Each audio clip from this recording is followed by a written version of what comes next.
Nagpapa-audition na ako ng mga nais maging senador ko sa 2028. Parinig naman ako ng mga audition fees nyo. Sabi sa akin, guy, yung mga salita mo nakakapagpalakas kay Sara Duterte. Sabi ko, mali yan. Secretary, ang nagpapalakas kay Duterte ay ang patuloy ng mga palpak na polisiya ng Administrasyong Marcos.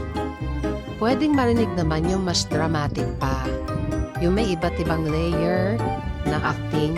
Nakausap ko mismo yung pinsan ni Adrian Bersamin, si Mayor Nene na dating Chief of Staff ni Lucas Bersamin.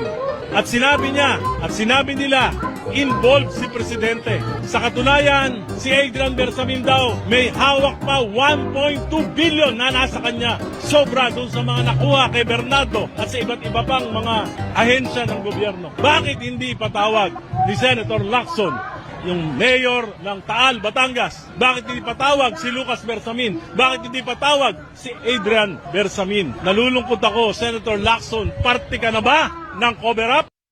Magaling, magaling, magaling. Pero ito, last na lang. Parinig naman ako kapag may kapartner ka, may kabatuan ka ng dialogue. Ibig sabihin, Mr. Speaker, ang Hindi pa po ating ako tapos. kagalang-galang Hindi pa na po. kasamahan na si Honorable Patapusin niyo Egay muna ako Alice bago niyo ako ay tanungin. hindi pinili ng minorya?